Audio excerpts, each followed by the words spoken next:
Selamat datang bagi yang baru join. Barusan kita adalah acara perkenalan dan sebelum acara ini dimulai, karena ini adalah acara perdana, saya akan infokan dulu rundown acara kita malam ini. Sebentar lagi acara kita akan dibuka dengan puji-pujian dan doa pembuka oleh Frater CSE. Setelah itu, Romo Yosef akan memberikan pengajaran selama 45 menit. Setelah selesai dengan pengajaran, kita akan bermeditasi bersama 30 menit dipimpin oleh para frater. Lalu akan ada kesempatan untuk tanya jawab sebelum kita mengakhiri acara hari ini. Untuk materi pengajarannya, Romo akan membahas mengenai spiritualitas Santa Teresia dari Kanak-Kanak Yesus, tentang kasih, kepercayaan, dan pasrah. Pengajaran ini mengambil dari buku yang ditulis oleh Romo Yohanes. Materi dari buku tersebut akan dipecah menjadi 8 tema kecil-kecil dan akan diajarkan dalam sesi pengajaran.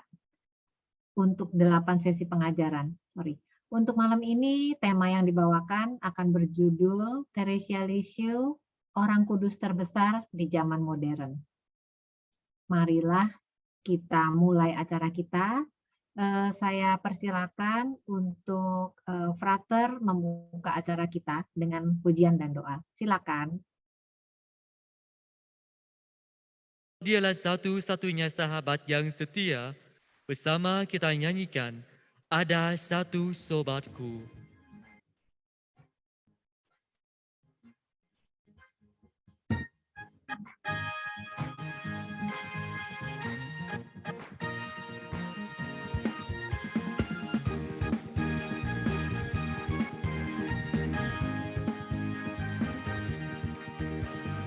Satu sobatku yang setia, tak pernah dia tinggalkan diriku. Di waktu aku susah, waktu ku sendirian, dia selalu menemani diriku.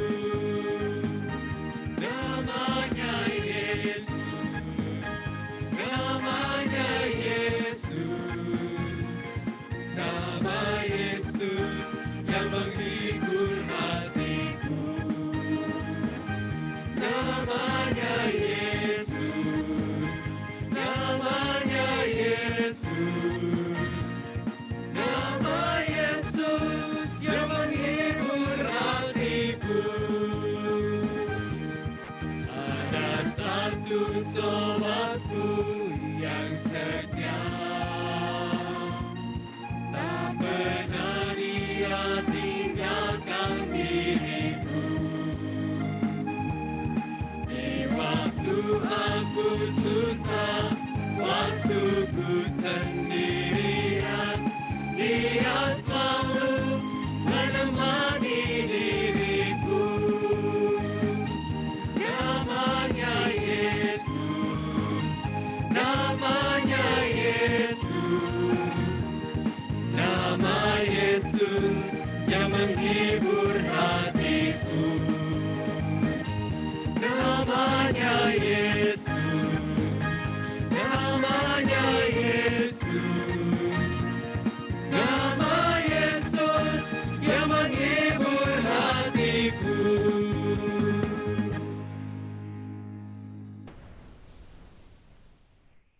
Bapak, Ibu, saudara-saudariku yang terkasih di dalam Kristus, Yesus adalah sahabat yang terbaik di dalam kehidupan kita. Dan Dia yang telah mencurahkan Roh Kudus di dalam hati kita. Oleh karena itu, mari pada saat ini kembali kita mau menyadari kehadiran kuasa Roh Kudus yang akan membimbing dan menuntun kita di dalam sepanjang meditasi dan pengajaran kita pada sore hari ini. Mari bersama kita nyanyikan, Roh Kudus, Kau hadir di sini.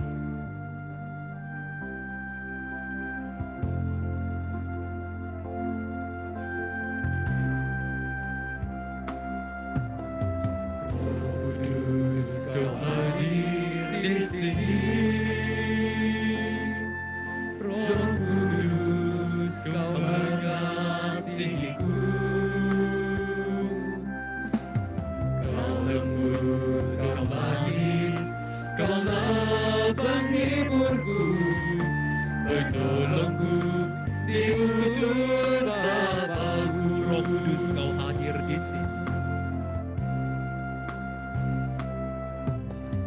Roh Kudus, Kau hadir di sini. Roh Kudus, Kau mengasihiku. Kau lembut, Kau manis, Kaulah penghiburku, penolongku di Kudus Bapaku. Ku buka hati untuk Roh-Mu Tuhan. Ku buka hati menyembah-Mu Yesus.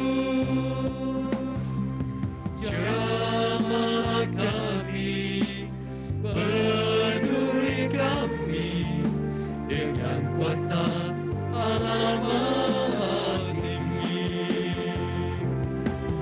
Ku buka hati untuk Roh-Mu Tuhan.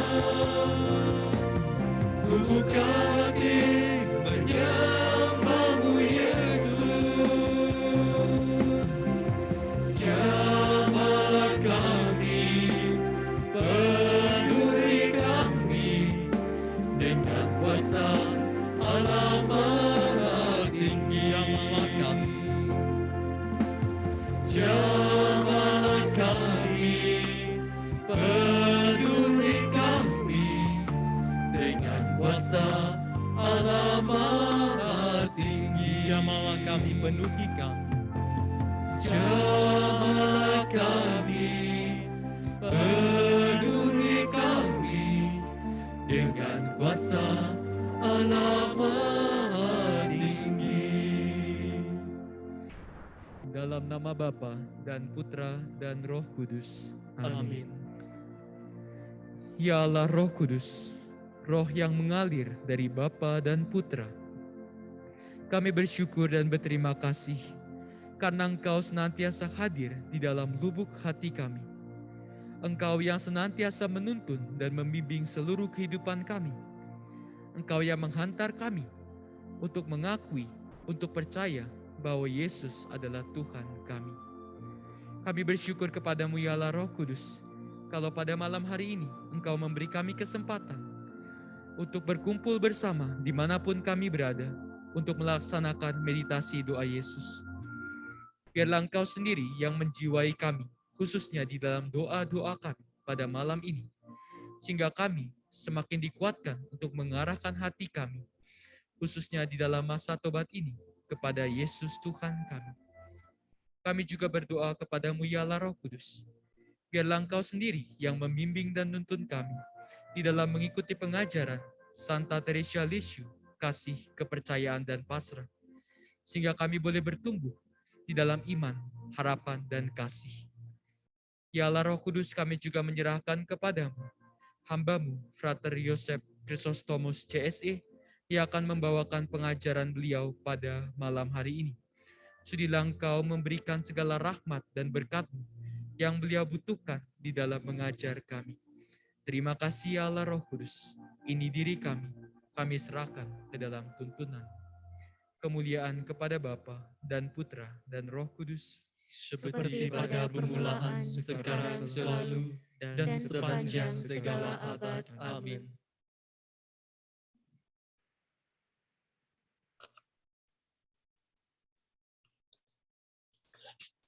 Baik Bapak Ibu, Saudara-saudari yang terkasih, dimanapun Anda berada, juga para frater dan para suster di Lembah Karmel. Selamat malam semuanya. Apakah suara saya bisa terdengar dengan jelas? Jelas, Mo. Baik, saya lanjutkan. Jadi untuk rangkaian meditasi kita selama bulanan ini, kita akan mendalami satu spiritualitas dari seorang kudus.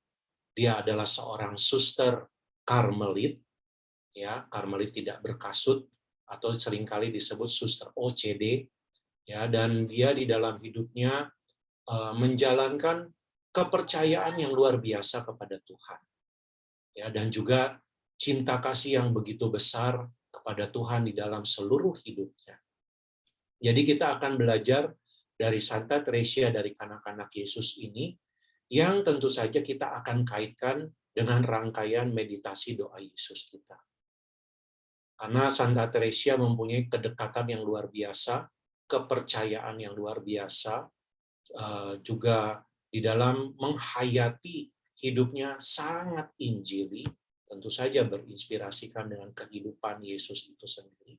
Maka kita juga berharap supaya dengan bantuan Santa Teresia dari Kanak-Kanak Yesus, kita juga diberikan segala rahmat di setiap segala kelemahan dan kerapuhan kita, diubah dengan rahmat-Nya untuk semakin menjadi seperti Yesus sendiri.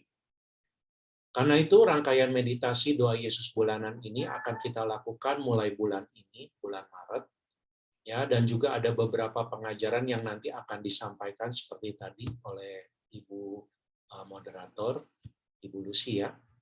Jadi kita akan diperkenalkan tentang keutamaan dari Santa Teresia dari Kanak-Kanak Yesus ini. Ya, jadi nanti yang akan memberikan pengajaran bukan hanya Romo CSE, Ibu Lucy, ya, tetapi juga nanti akan ada para suster, ya, para suster juga akan memberikan pengajaran kepada kita supaya pengajarnya lebih bervariasi, ya, sehingga kita semua bisa diberikan pelbagai macam pengetahuan, bukan hanya pengetahuan, tetapi pengetahuan ini juga bisa kita praktekkan di dalam kehidupan kita masing-masing. Mengapa saya katakan bahwa pengetahuan ini bisa dipraktekkan dalam kehidupan kita masing-masing? Karena Santa Teresia dari Kanak-Kanak Yesus ini mengajarkan hal-hal yang sangat biasa. Mengajarkan hal-hal yang sangat biasa yang erat kaitannya dengan kehidupan kita. Ya, tentu. Dan Santa Teresia juga dia mempunyai sama seperti kita manusia. Dia juga punya kelemahan, bahkan dia punya perasaan yang sangat sensitif, ya, punya perasaan yang sangat sensitif, sehingga itu juga bagaimana mempengaruhi kehidupannya di dalam biara dengan berbagai macam perjuangan, ya. Jadi kalau bisa kita bisa bercermin dari kehidupan Santa Teresia dari Kanak-Kanak Yesus, hidup kita juga tidak lepas dari perjuangan. Hidup kita juga tidak lepas dari segala kelemahan-kelemahan yang ada di dalam diri kita. Tetapi mari, Bapak, Ibu, saudara-saudara yang terkasih, kita bersama-sama belajar dari spiritualitas atau kehidupan rohani dari Santa Teresia ini, yang sebenarnya dia juga mengambil sikap dari Rasul Paulus. Ya, Rasul Paulus juga mengatakan bahwa di dalam kelemahan, justru di dalam kelemahan hidup sebagai daging, tetapi dia supaya sungguh nyata kekuatan Allah di dalam kehidupan. Sehingga kita juga bisa belajar dari kehidupan Santa Teresia dari Kanak-Kanak Yesus ini, bagaimana kita sebenarnya dalam tanda petik membiarkan kuasa Allah bekerja di dalam kehidupan kita. Dan kuasa Allah itu sungguh nyata bukan karena kehebatan kita, bukan karena kelebihan kita, tetapi kuasa Allah itu dinyatakan kepada hati yang kecil, hati yang rendah hati, dalam tanda petik adalah kekecilan dan kelemahan kita masing-masing. Sehingga ini menjadi kesempatan bagi kita dalam tanda petik bukan meratapi kelemahan-kelemahan kita, tetapi justru di situ kita belajar untuk membuka hati bagaimana Allah mengizinkan di dalam setiap kelemahan kita, bagaimana Allah mengizinkan kuasanya bekerja di dalam kehidupan kita. Tentu saja meditasi doa Yesus akan membantu kita untuk melengkapi, ya, menyempurnakan segala pengalaman-pengalaman kita, dan kita endapkan semuanya di dalam meditasi doa Yesus ini. Ya, dengan terus-menerus nanti selama waktu sampai habis kita menyerukan nama Yesus sesuai dengan ritme pernapasan kita. Baik, tidak kenal maka tidak sayang. Karena itu mari kita masuk di dalam pengajaran pada malam hari ini. Kita akan belajar tentang siapa sih Santa Teresia dari kanak-kanak Yesus. Ya. Jadi bagaimana Santa Teresia dari kanak-kanak Yesus mau memberikan atau membimbing kita masing-masing dengan jalannya yang sangat khas, ya, yaitu jalan cinta kasih dan kepercayaan kepada Allah, ya, atau yang seringkali disebut the little way atau jalan kecil, ya. Pada tahun 1997, Bapak Ibu saudara-saudari yang terkasih, Santa Teresia dari kanak-kanak Yesus atau yang dikenal dengan Santa Teresia dari Lisieux. Jadi Lisieux itu adalah sebuah kota kecil di Prancis, ya. Dia pada tahun 1997 tanggal 19 Oktober dia digelari pujangga gereja oleh Paus Yohanes kedua, ya. Kalau kita menyadari bahwa digelari pujangga gereja berarti tulisan-tulisan yang dibuat oleh Santa Teresia itu berguna atau bermanfaat atau menjadi berkat bagi gereja, bagi kita semua. Ya. Dalam gereja itu tidak banyak orang yang digelar sebagai pujangga gereja. Tetapi Santa Teresia, bayangkan, umur 15 tahun. Hanya beberapa tahun tinggal di biara karena umurnya itu sangat pendek ketika dia meninggal dunia. Ya, tetapi dia bisa menjadi digelari sebagai seorang yang kudus. Ya. Jalan kekudusan ini tentu saja menjadi suatu panggilan bagi kita semua, panggilan bagi gereja, bahwa kita semua dipanggil untuk menjadi kudus seperti Kristus kudus adanya. Karena itu Santa Teresia memberi kita satu jalan, ya, salah satu jalan yang bisa kita tempuh untuk mencapai kekudusan itu. Ketika dia digelari pujangga gereja, justru pesan yang ingin disampaikan adalah pada waktu itu, ya, pada waktu itu memang dunia dalam kehidupan Santa Teresia itu dipenuhi dengan bid'ah-bid'ah. Ya, bid'ah-bid'ah itu ada orang yang memang orang-orang tertentu yang mempunyai itikat yang tidak baik untuk mengacaukan ajaran gereja, ya, sehingga ini mengaburkan pemikiran orang-orang tentang ajaran gereja yang baik. Jadi orang itu seringkali dipusingkan, seringkali juga mengalami mungkin ya bisa mengalami yang namanya kekhawatiran di dalam kehidupan. Tetapi justru di situ Santa Teresia mengajarkan kepada kita satu jalan, yaitu jalan cinta kasih, yang sebenarnya jalan cinta kasih ini tidak lain dan tidak bukan, Bapak Ibu saudara-saudari yang terkasih. Jalan cinta kasih ini tidak lain dan tidak bukan adalah memberikan atau menghubungkan kita dengan Allah, dengan kita sebagai anak-anaknya. Ya. Sehingga ketika kita disadarkan akan relasi ini, relasi cinta kasih kita, Allah sebagai Bapa dan kita adalah anak-anaknya. Ketika kita disadarkan akan hal ini, tentu saja kita disadarkan kepada martabat kita sebagai anak-anak Allah. Dan sekaligus, karena kita sebagai anak-anaknya, kita juga disadarkan ketergantungan kita yang mutlak kepada Allah. Ketergantungan kita yang mutlak kepada Allah itu tidak lain dan tidak bukan adalah membangun kepercayaan. Sehingga kalau misalnya tadi saya berbicara soal kelemahan manusia, siapa sih di antara kita yang tidak pernah khawatir? Coba angkat tangan, kasih raise hand di itunya, di Zoom-nya. Ya, ada nggak yang tidak pernah khawatir di dalam kehidupannya? Coba Ibu Lucy, ada nggak yang raise hand di situ? Nggak ada, Romo. So Ada, far. Romo. Berarti kan kita semua pernah mengalami yang namanya kekhawatiran di dalam hidup. Ya, Romo sering dikatakan Romo juga manusia. Ya, oh ini ada satu yang raise hand, ya, Ibu Susi. Ibu Susi tidak pernah khawatir di dalam hidupnya, ya. Khawatir. Ya, pernah mengalami khawatir ya di dalam hidup. Jadi kita semua pernah mengalami kekhawatiran dalam kehidupan kita. Ya, itu adalah hal yang sangat manusiawi. Ya. Tetapi justru di situ belajarlah dari Santa Teresia. Bagaimana kita bisa selama beberapa waktu ini, ya. Jadi pengajaran ini tentu saja akan berakhir kalau saya tidak salah sampai akhir tahun. Ya, jadi setiap bulan mulai bulan Maret sampai bulan Desember 2022.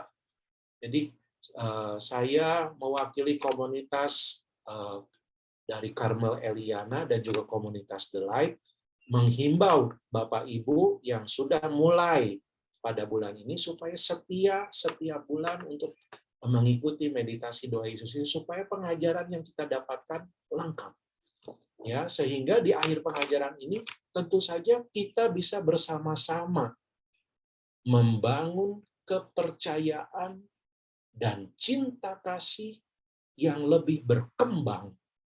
Ya, jadi setiap bulan kita berusaha untuk semakin berkembang di dalam cinta kasih, di dalam kepercayaan kita kepada Tuhan.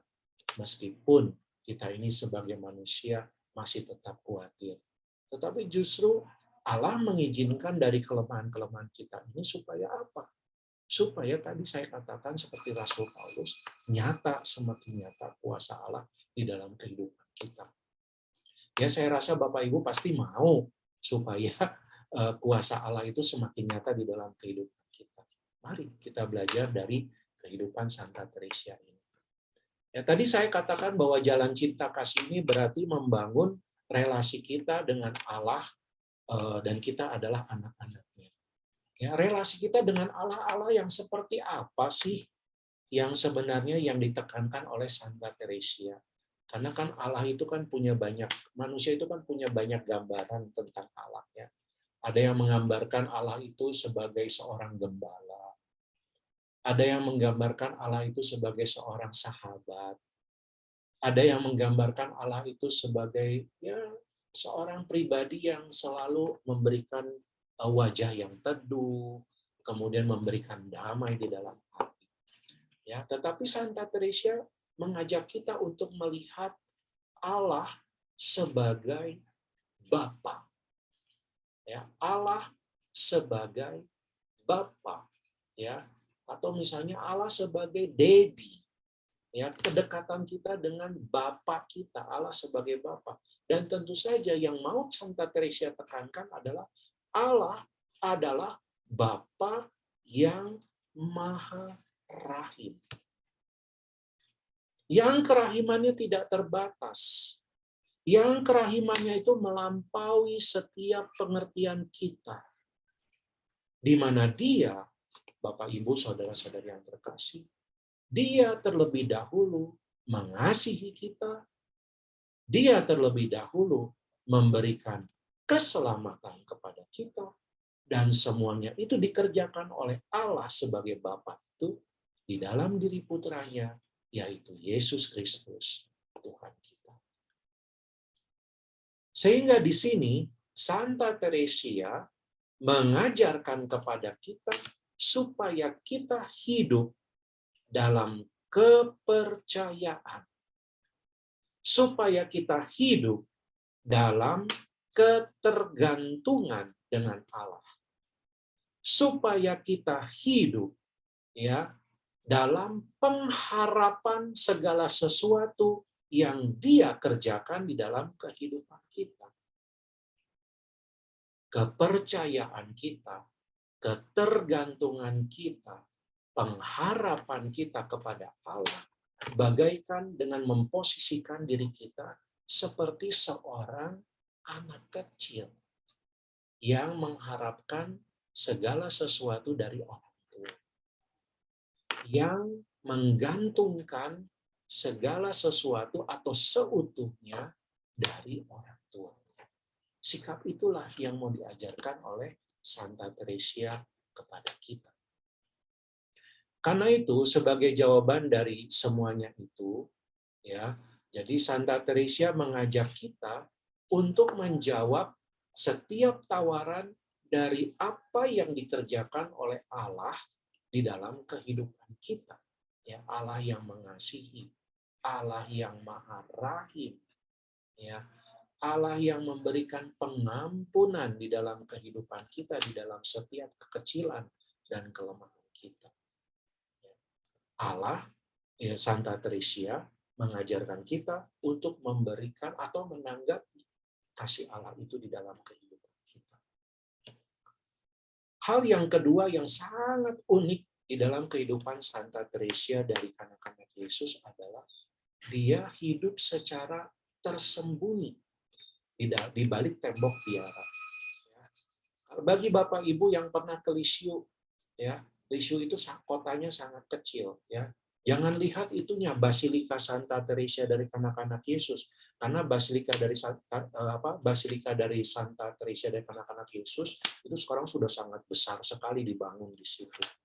Ya, tetapi coba pergi ke sebelah kirinya, di mana di situ ada bangunannya yang lama, dan di situ ada tempat di mana Santa Teresia menghembuskan nafasnya yang terakhir. Tempat itu sangat kecil, Bapak Ibu, saudara-saudara yang terkasih. Ya, tempat yang sangat kecil, tempat yang sangat sunyi, tempat yang jauh dari keramaian, ya. Tetapi justru di balik tembok yang tersembunyi itu, Santa Teresia mulai dikenal oleh dunia melalui tulisannya. Dengan kata lain, melalui riwayat kehidupannya yang ditulis dalam sebuah buku, ya. Riwayat sebuah jiwa atau riwayat suatu jiwa. Memang kalau dalam bahasa Inggris itu seringkali ditulis The Story of the Soul. Ya, tetapi dalam bahasa Indonesia buku itu dikeluarkan oleh ND kalau saya tidak salah. Itu penerbit dari ND, warnanya kuning bukunya. Di situ ditulis judulnya adalah Aku Percaya Akan Cinta Kasih Allah. Jadi kalau kita membaca buku itu, Aku Percaya Akan Cinta Kasih Allah itu, kita bisa melihat sebenarnya biografi, riwayat kehidupan dari Santa Teresia di balik tembok biara. Tetapi bukan hanya itu saja, sejak dia kecil sampai dia masuk ke biara, kemudian di dalam biara, jadi kita bisa melihat semuanya itu, karena buku itu dibagi dalam 3 bagian. Ya. Dan di dalam buku itu, ya, di dalam buku itu sebenarnya mengisahkan tentang riwayat perkembangan jiwa Santa Teresia. Ya, kalau kita riwayat perkembangan jiwa Santa Teresia, berarti Santa Teresia yang tadinya saya katakan dia adalah pribadi yang sangat sensitif. Ya, sangat sensitif. Perasaannya itu sangat halus. Dan itu tidak tertutup kemungkinan dari pengalaman-pengalaman di masa lalunya. Ya, karena apa? Karena Santa Teresia itu sejak kecil memang pertama-tama dia itu kan 9 bersaudara. Ya, tetapi dari 9 bersaudara itu yang hidup hanya 5 anak. Dan 5 anak ini semuanya perempuan, termasuk Santa Teresia. Santa Teresia ini anak yang ke-9, anak bungsu. Jadi kita bisa bayangkan anak bungsu dari 9 bersaudara, tetapi akhirnya tinggal 5 bersaudara. Ya, dari anak-anak yang paling bungsu ini, dia mempunyai pengalaman apa? Saat ketika ibunya meninggal, itu sudah memukul hati dia. So, tinggal bapaknya. Ya, tetapi satu persatu kakaknya itu masuk ke biara. Bayangkan coba. Yang tadinya dia merasa kakaknya itu adalah sebagai pengganti ibunya, baru saja dia kehilangan ibunya, tetapi satu persatu kakaknya itu masuk ke biara, ya, dan itu membuat jiwa Santa Teresia itu menjadi sangat apa ya? Ya, bukan hanya sangat terpukul, ya, karena bagaimana dia baru saja kehilangan ibunya, boleh dikatakan seperti itu, baru saja kehilangan ibu, masa sekarang dia harus kehilangan kakak-kakaknya juga, ya, masuk ke dalam dia. Ya, tetapi di situ perkembangan jiwa Santa Teresia, akhirnya dia mengalami kerahiman, ya, tadi gambaran Allah, ya, mengalami kerahiman, mengalami cinta Allah yang tidak terbatas. Ya, dan itu ditanggapi oleh Santa Teresia dengan menyerahkan dirinya secara total kepada Allah dalam kepercayaan dan pasrah yang penuh kasih. Saya ulangi sekali lagi. Ya, Jadi ketika dia mengalami kerahiman Allah, ketika dia mengalami cinta kasih Allah yang begitu luar biasa, ya, itu semua ditanggapi oleh Santa Teresia dari kanak-kanak Yesus dengan menyerahkan dirinya secara total dalam kepercayaan dan pasrah yang penuh kasih.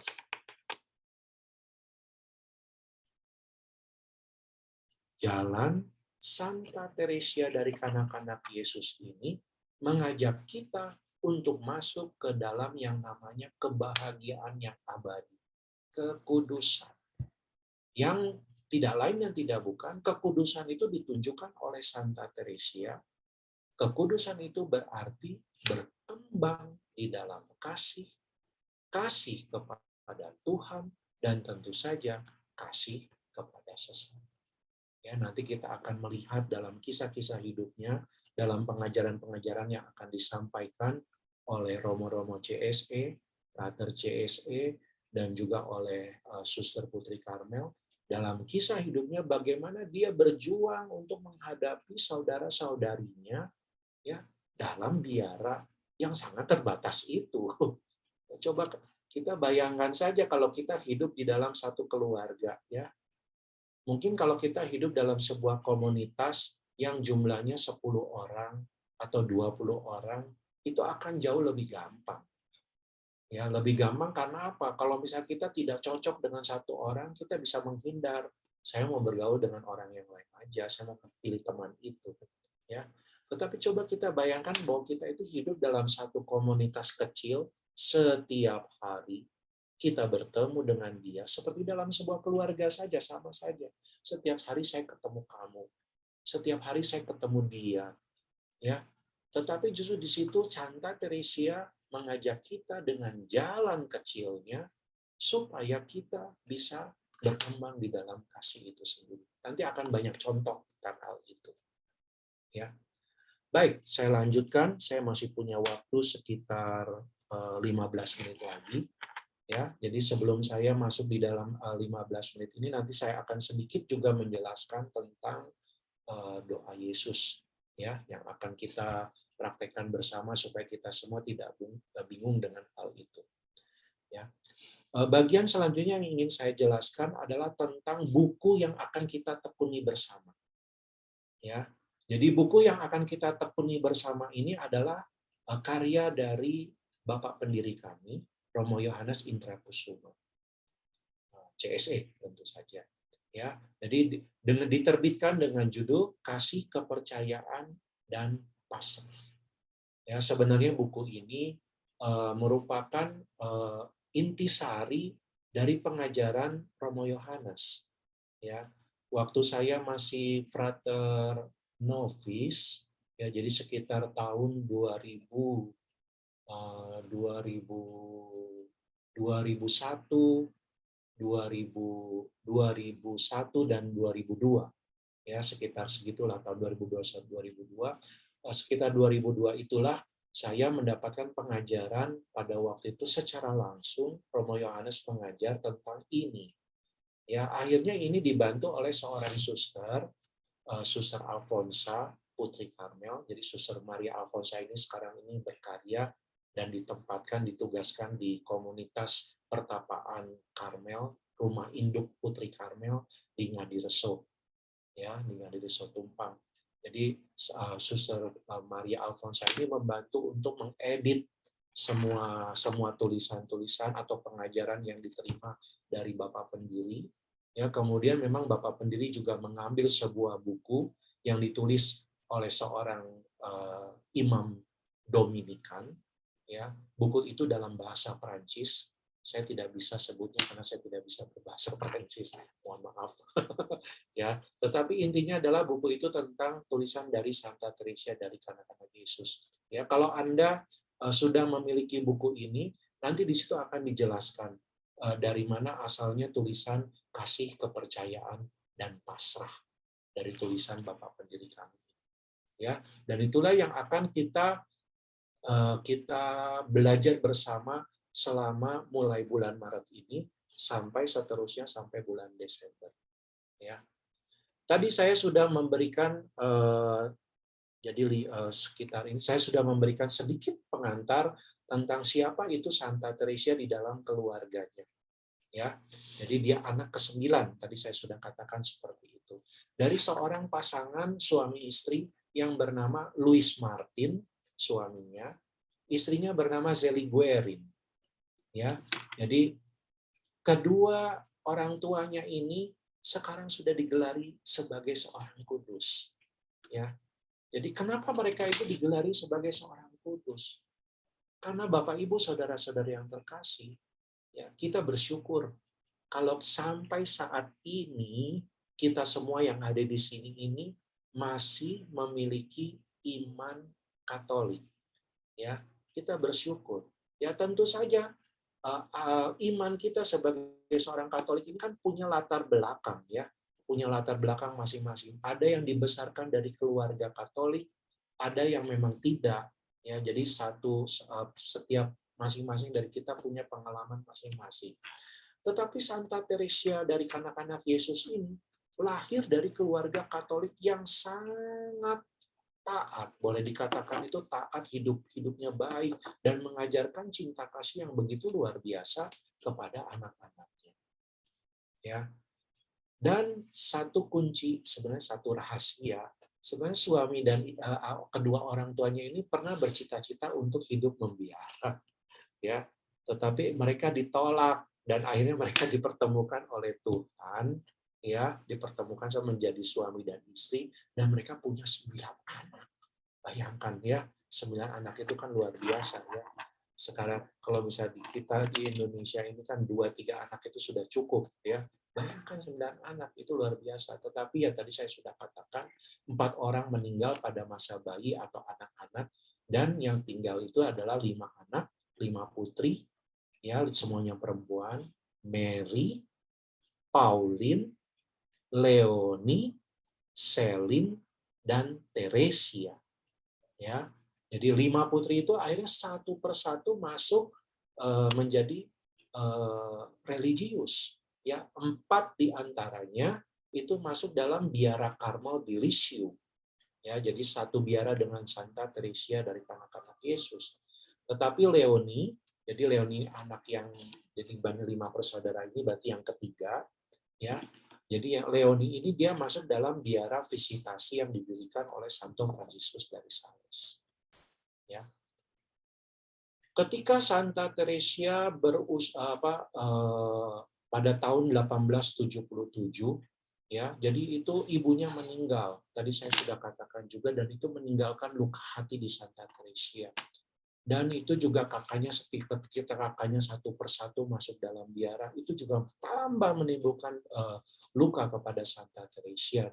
Tetapi Santa Teresia punya pengalaman hidup rohani yang sangat luar biasa, bagaimana akhirnya dia disembuhkan setiap luka-lukanya. Ya, nanti kita bisa melihat bagaimana Santa Teresia punya devosi kepada Ekaristi. Ya, devosi kepada Ekaristi. Ya, saya selalu ingat, ini saya tidak pernah lupakan di dalam kehidupan saya ketika saya membaca buku Aku Percaya Akan Cinta Kasih Allah ini. Ya, ada satu tulisan ketika waktu itu Santa Teresia ditanya, bagaimana kamu bisa percaya bahwa hosti itu adalah Tuhan Yesus?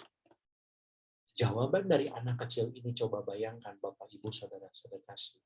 Santa Teresia berkata seperti ini, Tuhan kita itu kan maha kuasa. Karena dia maha kuasa, dia sanggup melakukan apa saja. Bahkan hadir dalam sebuah hosti yang kecil. Ya, coba ungkapan ini kan ungkapan anak kecil, tetapi dia punya kepercayaan yang luar biasa sejak dia kecil itu. Ya, jadi memang itu hal yang sangat luar biasa dan tidak terlepas dari pendidikan iman tentu saja dari kedua orang tua. Sedangkan di dalam biara Santa Teresia memang sudah mengalami banyak penderitaan. Ya, karena memang dalam tanda petik dia diperlakukan sama seperti saudara-saudara semuanya di dalam biara. Jangan mentang-mentang kamu itu adik saya yang paling bungsu, saya memperlakukan kamu sebagai seorang istimewa. Tidak. Ya, karena salah satu dari kakaknya itu akhirnya dia menjadi prioril, ya, jadi menjadi pimpinan biara. Tetapi bukan berarti menjadi pimpinan biara, walaupun dia di dalam latar belakang keluarganya dia punya kedekatan dengan Santa Teresa, bukan berarti di dalam biara Santa Teresa diperlakukan secara istimewa, tidak. Ya, tetapi satu jalan yang Santa Teresa lakukan, ya, selama dia menjalani kehidupannya, ya, dia mempunyai radikalisme yang luar biasa. Radikalisme itu jadi sikap yang luar biasa untuk mengikuti Yesus. Ya, jadi sikap inilah yang kita bisa belajar bagaimana juga dia punya, ya, kalau orang bilang itu kan punya persisten. Ya, persisten itu kan bukan stubborn, ya. Persisten, keteguhan hati untuk mengikuti Kristus di dalam kehidupannya itu yang luar biasa. Dan Santa Teresa juga dibantu oleh para pembimbing rohani. Ya, mengapa kita juga dalam kehidupan rohani kita perlu menemukan pembimbing rohani kita masing-masing. Ya. Dan dia memang kalau misal kita baca riwayat hidupnya, memang dia tidak dimengerti juga oleh bapak pengakuannya, oleh siapanya, tetapi dia bisa belajar juga bagaimana dari tulisan-tulisan Santo Yohanes Salib, ya, dari Injil, ya, dari bacaan-bacaan rohani, bagaimana akhirnya dia menemukan banyak makanan rohani yang akhirnya mempersiapkan diri dia untuk menemukan jalan kecilnya, ya, untuk menemukan jalan kecilnya. Jadi ada banyak hal yang nanti kita akan belajar dari Santa Teresa ini, bagaimana kita juga belajar bagaimana Santa Teresa melalui pelbagai macam pencobaan iman. Bahkan pencobaan iman di akhir hidupnya.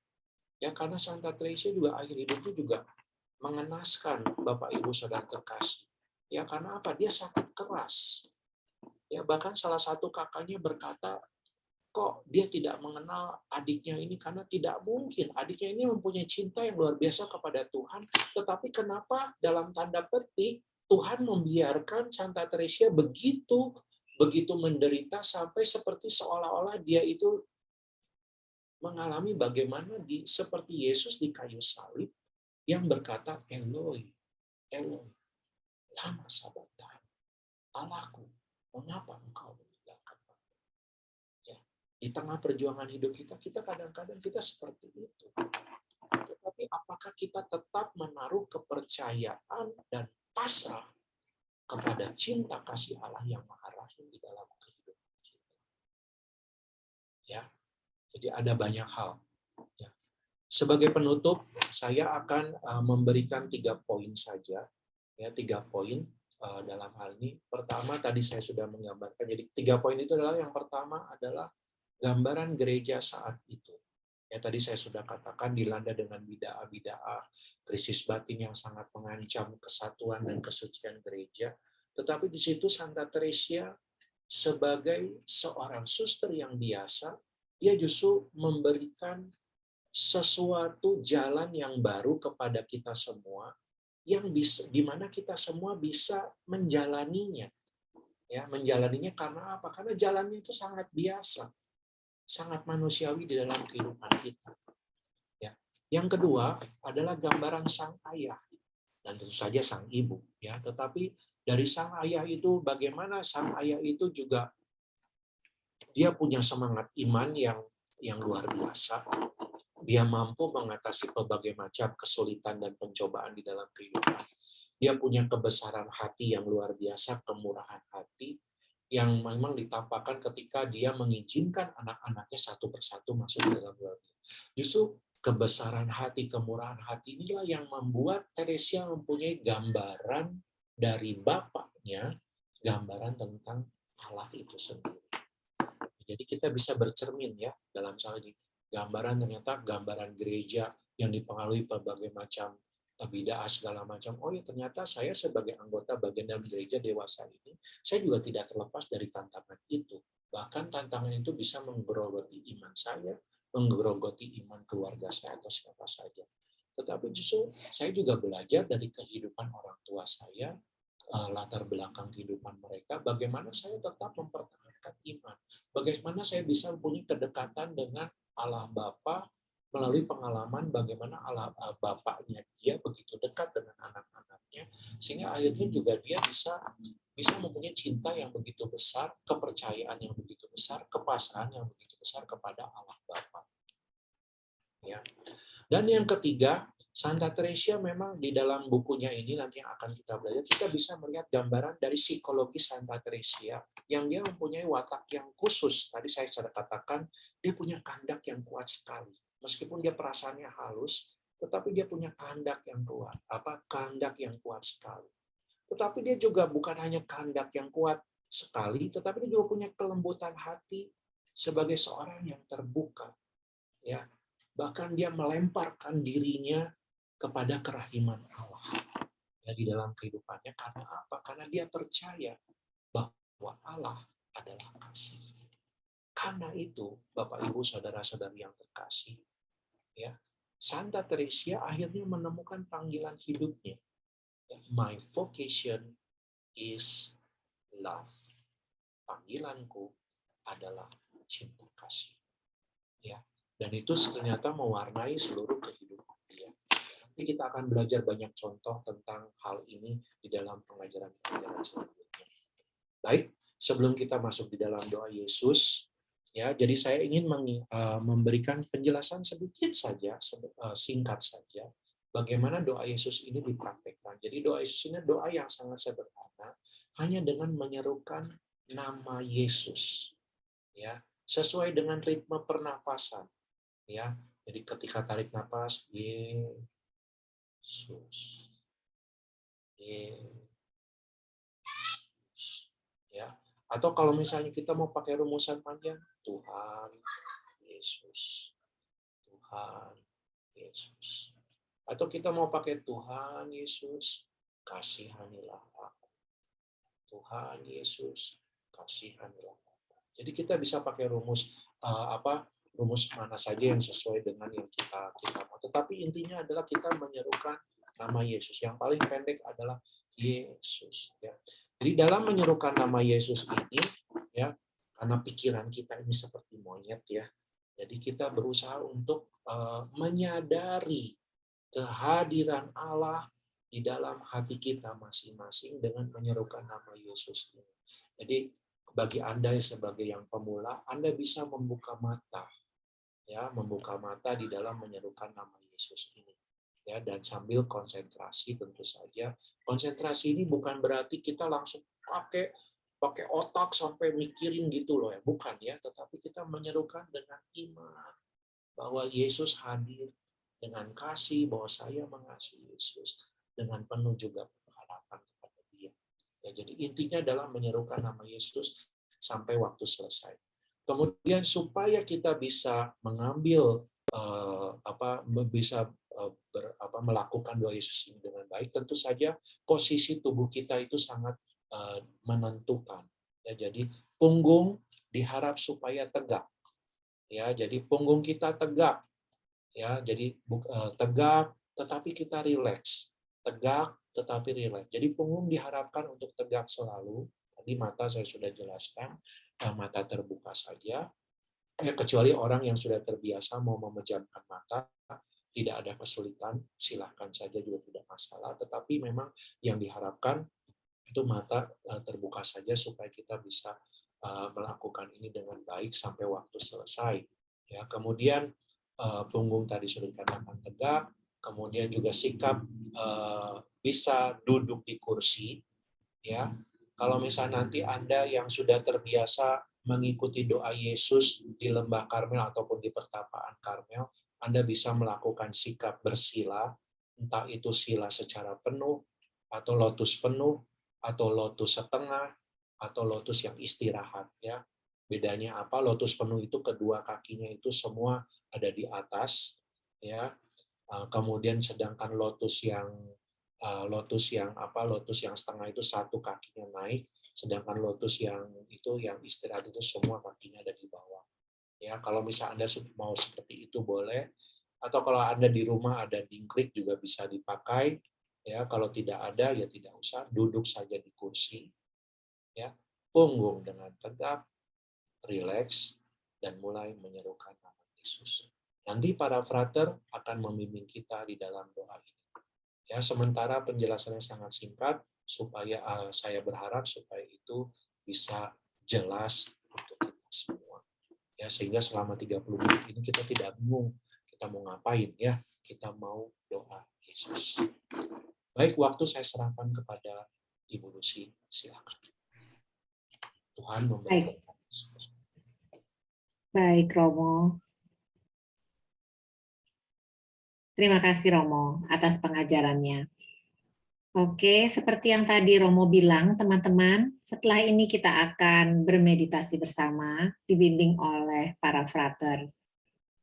Seperti yang tadi Romo juga bilang, disarankan agar teman-teman mencari ruang yang tenang untuk bermeditasi. Juga kenakan pakaian yang nyaman, siapkan bantal atau kursi untuk bermeditasi. Kita akan meditasi selama kurang lebih 30 menit. Setelah itu kita akan memberikan kesempatan untuk tanya jawab. Teman-teman boleh bertanya tentang pengajaran yang barusan Romo sampaikan atau juga tentang meditasi. Silakan nanti kalau ada pertanyaan ditulis di chat, nanti akan saya bacakan. Sekarang saya serahkan kepada frater untuk memimpin meditasi kita. Silakan, frater.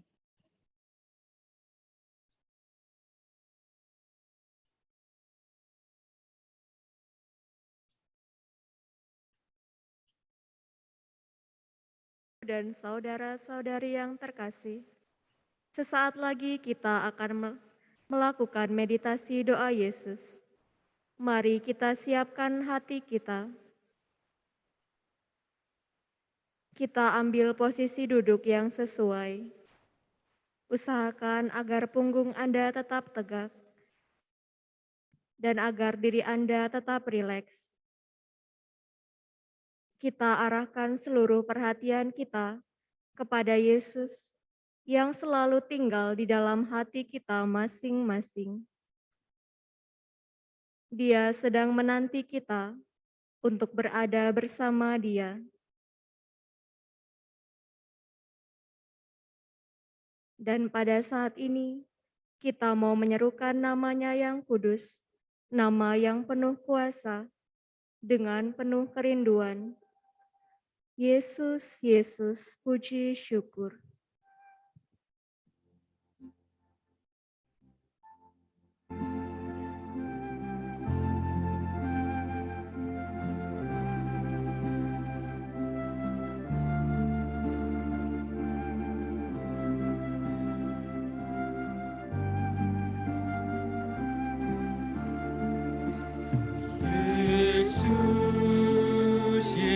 Yesus,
Kita serukan nama Yesus di dalam hati kita masing-masing,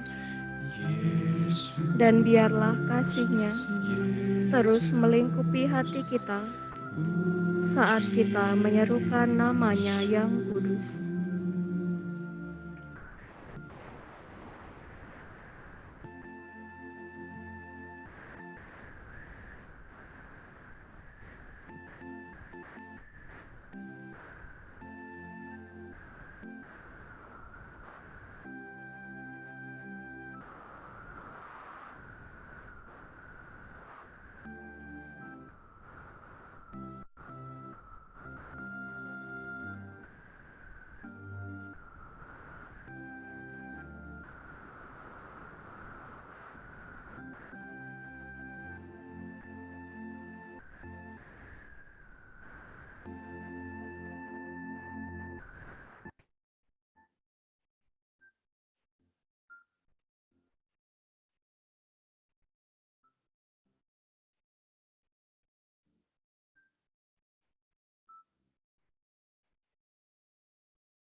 Mari saat ini kita buka mata kita perlahan-lahan. Tariklah nafas 2-3 kali.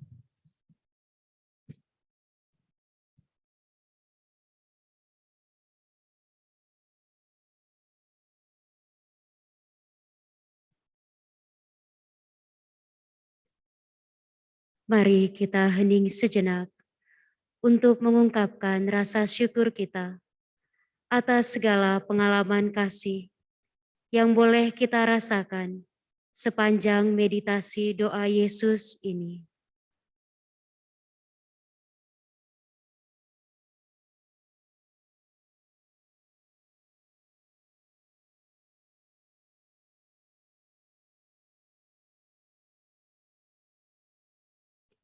Kami bersyukur kepadamu ya Yesus, atas kesempatan yang telah Engkau berikan kepada kami untuk merasakan kasih-Mu.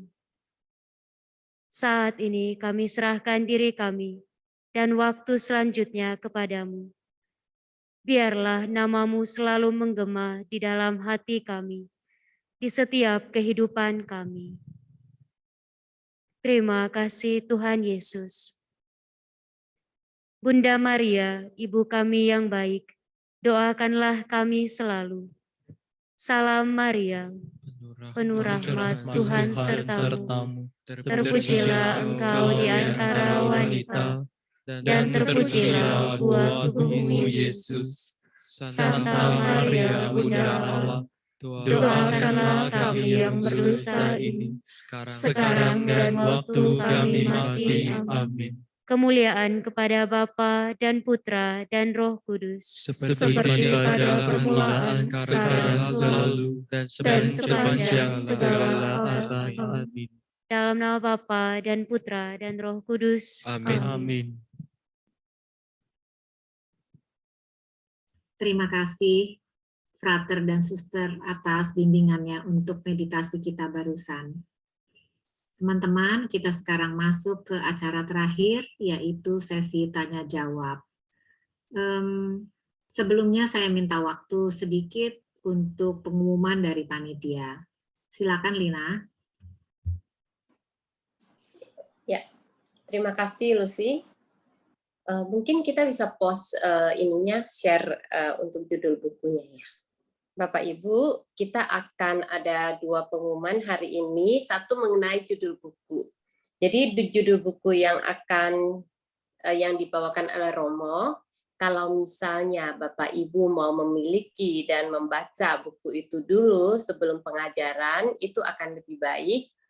Jadi buku itu judulnya adalah Kasih, Kepercayaan, dan Pasrah, seperti yang sudah Romo sebutkan tadi. Dan ini bisa dibeli langsung di Lembah Karmel. Bapak Ibu bisa menghubungin langsung ke resepsi di 0821 1000 5014 sekitar 4. Jadi nanti bisa langsung pesan di situ untuk bukunya. Itu adalah pengumuman yang pertama. Selanjutnya, itu kita juga ada satu lagi untuk bulan depan. Kita akan ada lagi pertemuan kedua di tanggal 2 April 2022 ini ya, jadi di bulan depan. Jadi topiknya adalah kerendahan hati. Kerendahan hati sebagai dasar kesucian yang pertama. Jadi ada di dalam buku itu. Untuk persiapannya kita bisa baca dulu sehingga waktu Romo atau tim Romo membawakan, seperti yang Romo sebutkan tadi ya, mungkin ada suster, frater, dan Romo dalam tim yang akan membawakan untuk kita. Jadi yang kedua ini nanti tolong kita siapkan dan kita baca dulu. Kira-kira itu pengumuman untuk malam ini. Terima kasih Lucy waktunya. Oke. Thank you Lina, sama-sama. Kita sekarang masuk ke sesi tanya jawab sebenarnya, tapi saya lihat belum ada pertanyaan yang masuk. Teman-teman, oke. Ada satu orang yang raise hand, Ibu Teresia. Apakah Ibu Teresia mau bertanya ya? Kalau Ibu Teresia mau bertanya, silakan unmute. Bagi teman-teman yang lain yang mau bertanya bisa tulis di chat atau raise hand, nanti kita atur gilirannya. Silakan Ibu Teresia. Ya, selamat malam. Lucy, terima kasih banyak sama Romo atau Frater ya, Joseph. Aku Romo. Saya mau tanya, saya memang biasa meditasi, tapi saya nggak pernah meditasi doa Yesus gitu ya. Dan biasa tuh saya meditasi dengan tutup mata gitu. Tadi saya tutup mata, tapi gini pada saat saya ucapkan kata-kata Yesus gitu ya, itu nggak bisa lama ya langsung tuh saya keluarnya tongue language. Saya memang kebetulan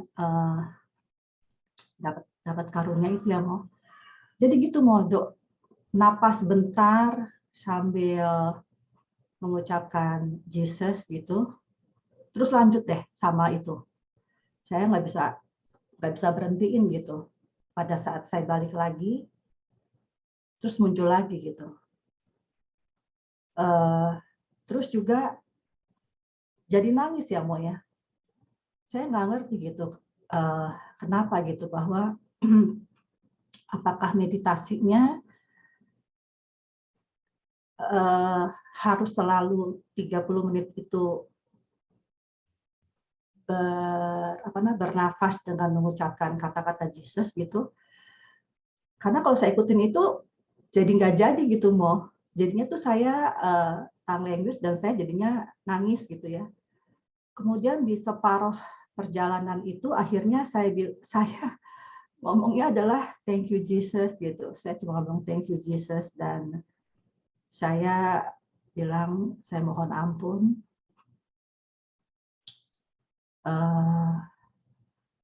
Kemudian di meditasi itu tadi saya melihat sekali wajah Yesus di salib itu ya Tapi kenapa wajah itu seluruh badannya Yesus itu korpusnya itu adalah jadi bara api ya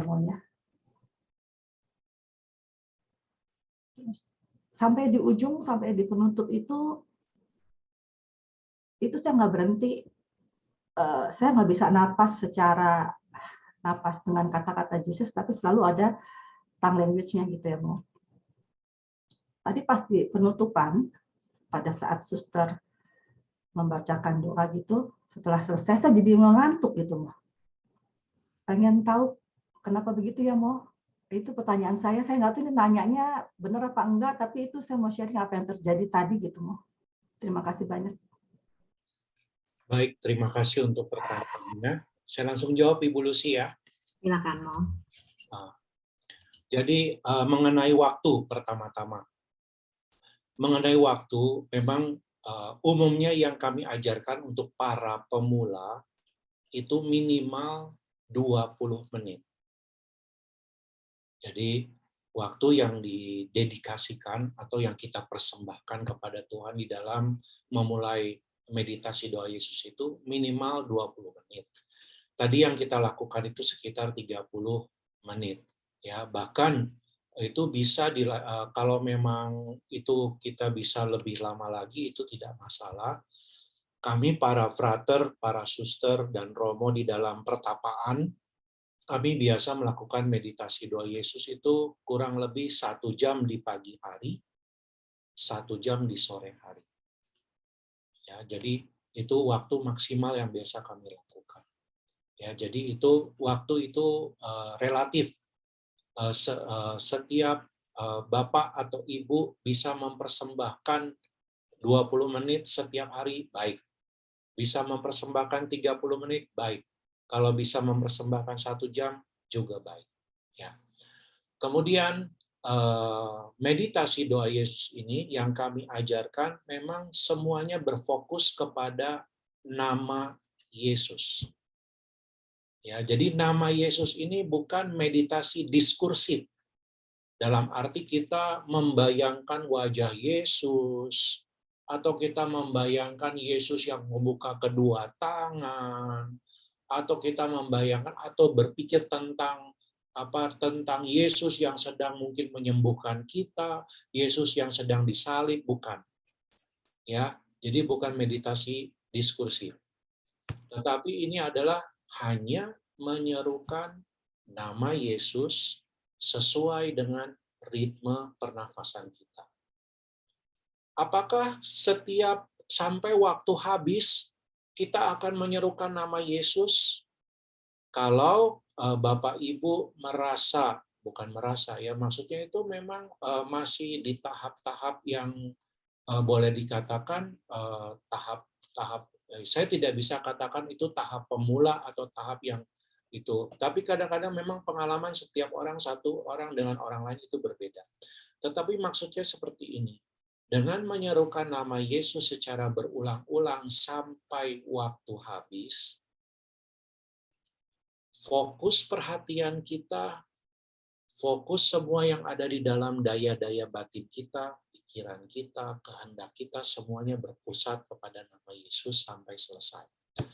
Kalau nanti di tengah-tengah ternyata kita ada pengalaman, ya pengalaman kita tidak ingin lagi menyerukan nama Yesus, tetapi kita merasakan bahwa nama Yesus itu menggema di dalam hati kita, ya seolah-olah dia menyatu dengan detak jantung kita.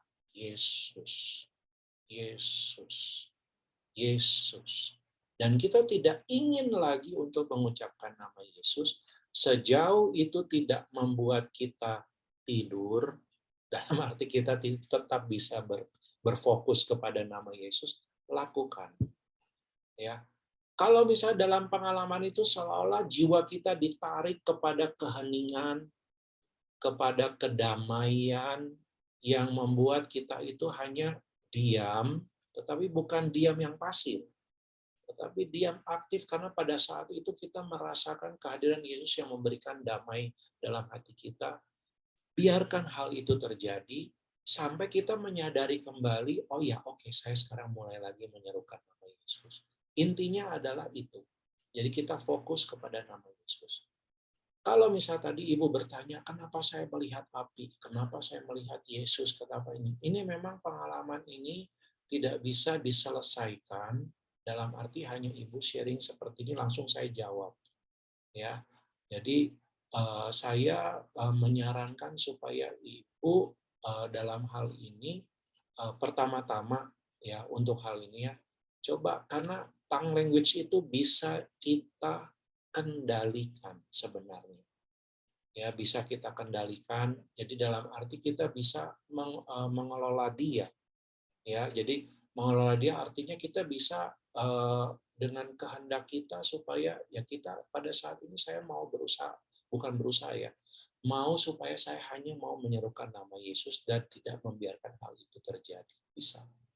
Ya, jadi bisa dikendalikan. Tidak perlu masuk dalam tanda petik dalam pengalaman Ibu harus menyerukan tongue language itu dan mengikutinya.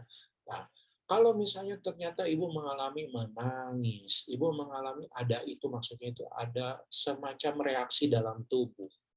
Ya, ini kita sebut kalau misalnya dalam bahasa kita itu manifestasi dalam tubuh kita. Ya, kadang-kadang ada orang yang bergerak seperti ini. Kemudian ada yang apa saya ingin menangis, ada yang kayak seperti bergetar badannya segala macam. Itu mungkin hal yang biasa yang mungkin bisa terjadi. Tetapi kita dalam tanda petik sekali lagi kita tidak perlu terlalu memperhatikan hal itu. Ya. Jadi kita jangan sampai kita akhirnya beralih kepada fokus kenapa nih saya ini, kenapa saya menangis, kenapa saya seperti ini. Yang penting adalah pada saat itu Ibu setia untuk menyerukan nama Yesus. Ya, sampai waktu selesai. Kalau misalnya nanti ternyata Ibu kenapa menangis, thank you Jesus, it's okay. Ya, mungkin itu ada pengalaman, mungkin nanti Ibu bisa flashback setelah melakukan doa Yesus itu, Ibu bisa flashback apa yang sedang terjadi pada saat ini sekarang ini yang saya alami.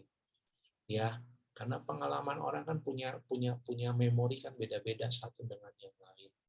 Apa Ibu mengalami mungkin saat ini ketika doa Yesus mengalami Tuhan begitu baik.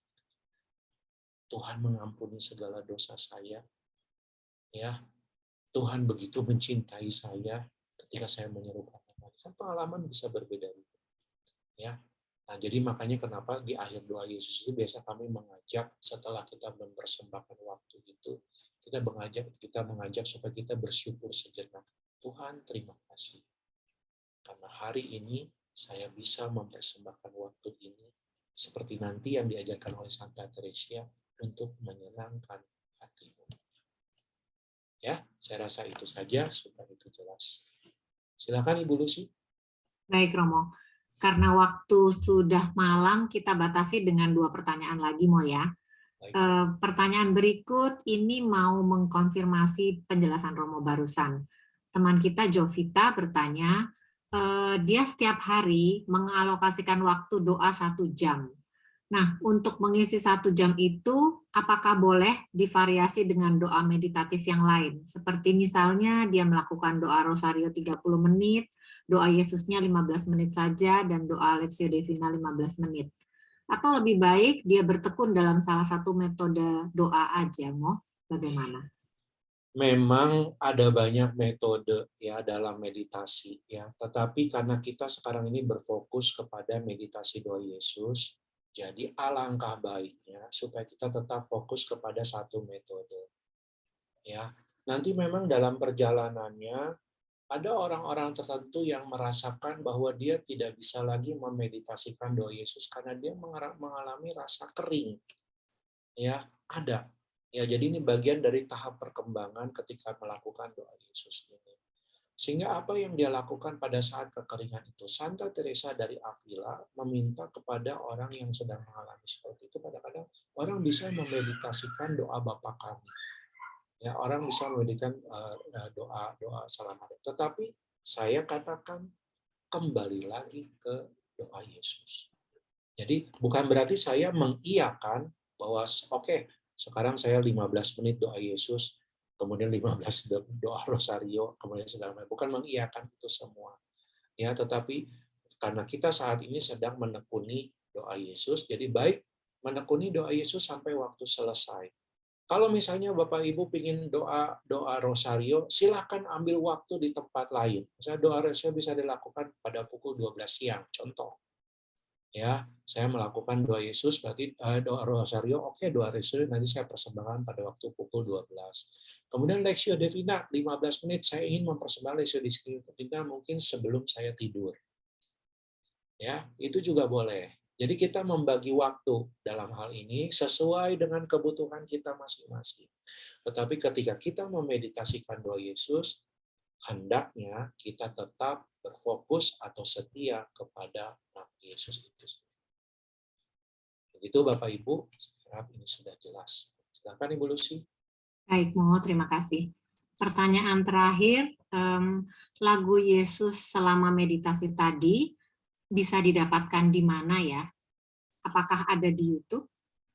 Mungkin ada ya di YouTube ya. Saya tidak pernah akses sih soal di YouTube ini, tetapi coba tanya di Lembah Karmel, itu memang kita punya CD-nya.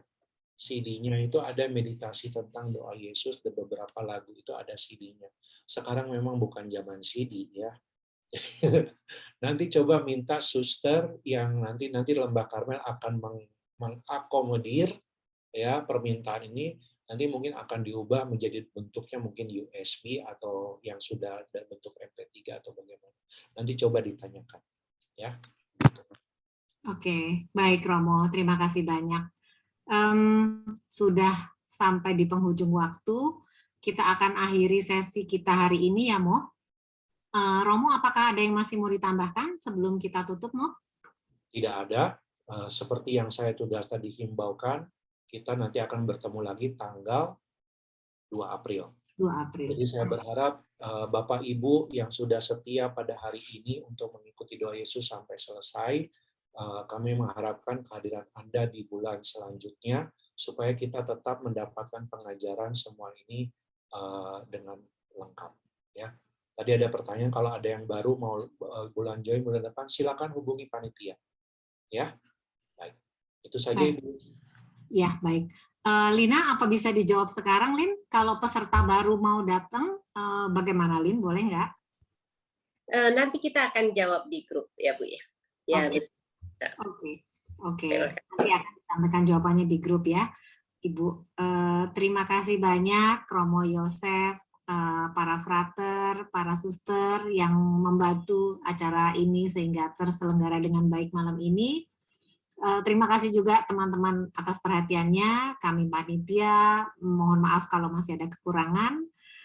Romo Yosef minta tolong dibantu dengan doa penutup dan berikan berkat buat kita semua, Mo.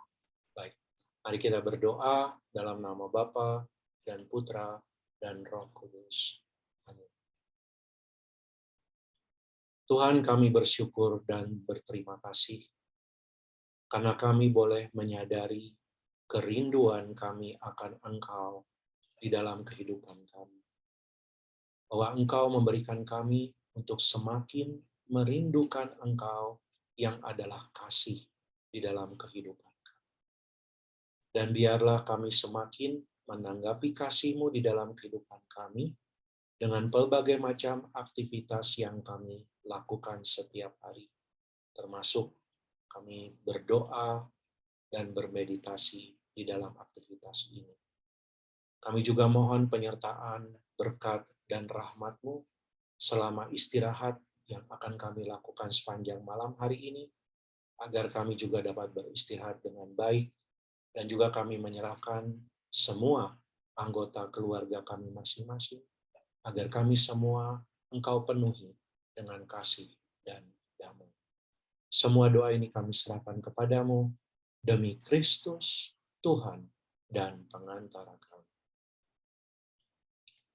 Tuhan bersamamu dan bersama Roh-Mu. Semoga Allah yang Maha Kuasa memberkati saudara-saudari dalam nama Bapa dan Putera dan Roh Kudus. Amin.